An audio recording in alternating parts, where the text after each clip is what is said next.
Alhamdulillah alladzi khalaqal insana fasawwahu fa'adalah fi ayyi suratin ma syaa rakkabah wa an'ama 'alaihi bi ni'amin sabighatin walau syaa mana'ah wa syaqqa lahu sam'ahu wa basarahu wa ja'ala lahu lisanan fa'antaqah wa khalaqa lahu aqlan wa kallafahu. Wassalatu wassalamu ala sayyidina Muhammad ibn Abdillah wa ala alihi wa sahbihi wa mawalah. Ashhadu an la ilaha illallah wahdahu la syarika lah wa ashhadu anna sayyidana Muhammadan abduhu wa rasuluh la nabiyya ba'dah. Amma ba'du, fa ya ibadallah, fa inni usikum wa nafsi bitaqwallahil aliyyil azim. Qala Allah tabaraka wa ta'ala fi kitabihil karim, ma yalfizu min qawlin illa ladaihi raqibun atid. Ma'asyiral muslimin yang dirahmati Allah, dari atas mimbar khatib berwasiat kepada kita semua, terutama kepada diri khatib pribadi, untuk senantiasa berusaha meningkatkan kualitas keimanan dan ketakwaan kepada Allah Subhanahu wa ta'ala dengan cara melaksanakan semua kewajiban dan menjauhkan diri dari seluruh yang diharamkan. Kaum muslimin rahimakumullah, sungguh nikmat-nikmat Allah kepada kita sangatlah banyak. Kita tidak dapat menghitungnya satu persatu. Allah Ta'ala adalah pemilik kita dan pemilik semua nikmat yang Ia anugerahkan kepada kita. Allah Ta'ala memerintahkan kepada kita agar mensyukuri nikmat-nikmatnya. Bagaimana cara mensyukurinya? Yaitu dengan cara tidak menggunakan nikmat-nikmat itu dalam hal yang tidak diizinkan oleh Allah, atau dengan kata lain, tidak menggunakan nikmat Allah dalam berbuat dosa dan maksiat kepadanya. Saudaraku yang dirahmati Allah, harta adalah nikmat dari Allah Ta'ala. Janganlah kita gunakan untuk melakukan perbuatan yang tidak diizinkan olehnya. Badan adalah nikmat dari Allah, maka janganlah digunakan untuk bermaksiat kepadanya. Tangan adalah nikmat dari Allah, maka jangan digunakan dalam perkara yang tidak diridhoi oleh Allah. Kaki adalah nikmat dari Allah, maka janganlah kita menggunakan kaki untuk melakukan perkara yang dibenci oleh Allah. Mata adalah nikmat dari Allah, maka janganlah digunakan untuk melihat sesuatu yang dilarang olehnya. Telinga adalah nikmat dari Allah, maka janganlah digunakan untuk mendengar sesuatu yang diharamkan oleh Allah.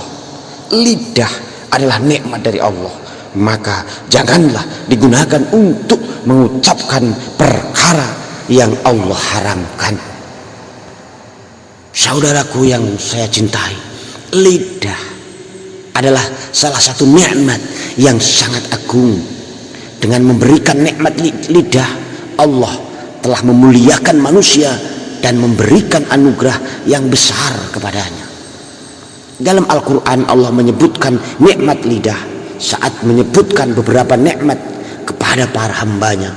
Allah Ta'ala berfirman, alam naj'al lahu 'ainain wa lisanan wa syafatain. Maknanya, bukankah kami telah memberikan kepada manusia dua buah mata, lidah, dan dua bibir?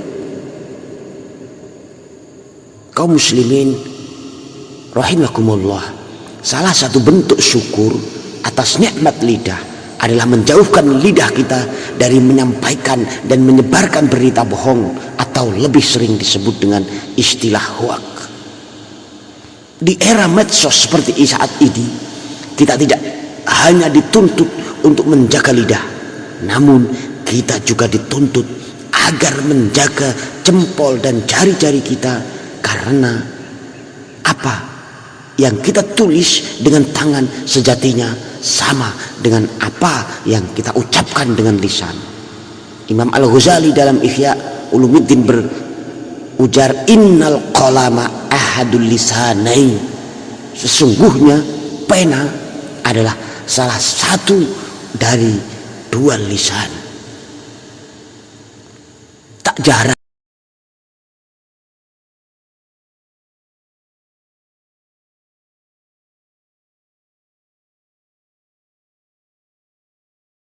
yang dirahmati Allah, tak jarang demi ingin disebut sebagai pihak pertama yang menyampaikan berita, seseorang dengan mudahnya membagikan kabar tanpa melakukan cek dan recheck terlebih dahulu tentang kebenarannya.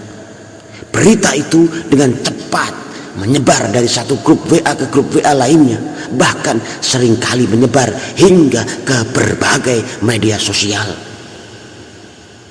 Puluhan bahkan mungkin ribuan orang dengan cepat memperoleh berita tersebut. Jika yang disebar adalah berita yang benar, tentu tak jadi masalah. Akan menjadi masalah ketika berita tersebut tidak benar dan bahkan cenderung ke arah fitnah dan mengadu domba. Akibatnya bisa sangat fatal.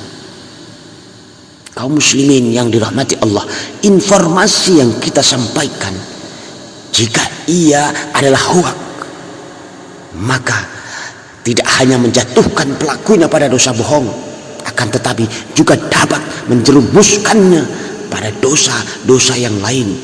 Di antaranya adalah dosa namimah atau mengadu domba. Saudaraku sekalian, para ulama mendefinisikan berbohong dengan makna menyampaikan perkataan yang berbeda dengan kenyataannya. Padahal ia tahu bahwa perkataannya itu memang berbeda dengan kenyataannya. Berbohong hukumnya bisa dosa kecil, dosa besar, bahkan bisa menjerumuskan kepada kekufuran. Jika sebuah kebohongan tidak mengandung bahaya yang mengenai seseorang muslim, maka ia termasuk dosa kecil. Namun demikian, dosa kecil tidak boleh diremehkan, karena gedung pencakar langit pada hakikatnya adalah tumpukan dari batu-batu bata kecil. Imam Ahmad At-Tabarani meriwayatkan bahwa Rasulullah SAW bersabda, "Iyyakum wa muhaqqaratiz dzunub, fa innama mathalu muhaqqaratiz dzunub kamathali qaumin nazalu batna wadin, faja'aza bi'udin wa ja'aza bi'udin, hatta hamalu ma anduju bihi khubzahum, wa inna muhaqqaratiz dzunub mata yu'khaz biha sahibuha tuhlikuhu." Rawahu Ahmad At-Tabarani.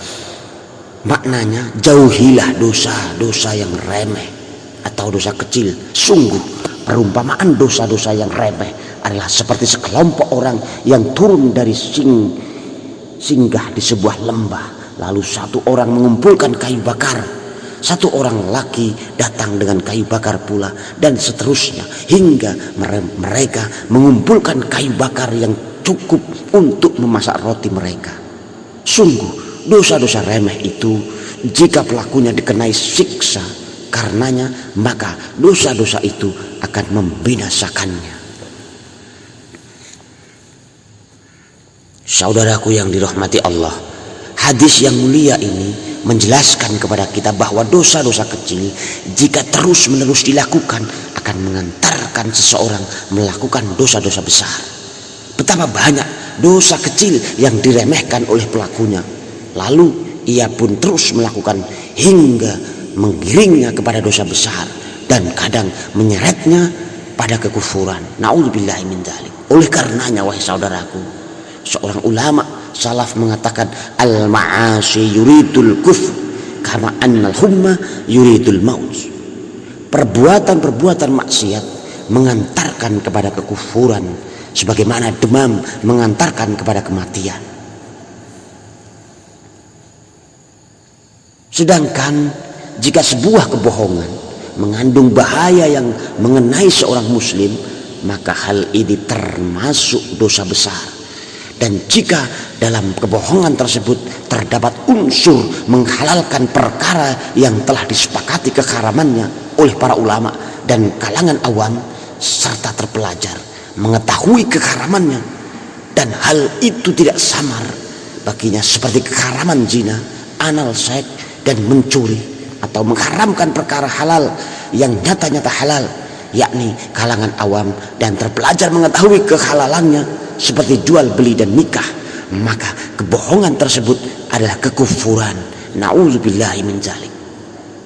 Saudaraku ma'asyiral muslimin rahimakumullah, berbohong hukumnya adalah haram, baik dilakukan dengan tujuan bercanda ataupun sungguh-sungguh, baik dilakukan dengan niat membuat orang tertawa ataupun tidak. Baginda Nabi menegaskan, wailun lilladzi yuhaddisul qauma summa yakdzibu liyudhikahum wailun lahu wa wailun lah. Rawahu Ahmad fi musnadih. Sungguh celaka orang yang berbicara kepada suatu kaum kemudian ia berbohong untuk membuat mereka tertawa. Sungguh celaka ia, sungguh celaka ia. Saudaraku kaum muslimin yang dirahmati Allah, sedangkan namimah, mengadu domba, adalah menyampaikan perkataan seseorang kepada orang lain dengan tujuan merusak hubungan antara keduanya. Namimah adalah salah satu dosa besar. Rasulullah Shallallahu Alaihi Wasallam bersabda, ya la yadkhulul jannata qattatun. Pelaku namimah tidak akan masuk surga. Maksudnya bersama orang-orang yang paling awal masuk surga. Kaum muslimin yang dirahmati Allah, demikianlah khutbah yang singkat ini. Semoga kita selalu diberikan kekuatan dan kemampuan oleh Allah untuk menjaga lisan. Jangan sampai lisan kita menjadi sumber hoak, penyebar fitnah serta adu domba, penyulut pertikaian dan pemecah belah persatuan kesatuan. Di era yang penuh fitnah ini, memperbanyak diam adalah sikap bijak yang dapat kita lakukan. Kita tahan lisan dan jari jemari kita agar tidak banyak omong dan banyak berkomentar, agar kita selamat. Marilah kita amalkan hadis Rasulullah Shallallahu Alaihi Wasallam, man somata naja. Maknanya barang siapa diam maka ia selamat.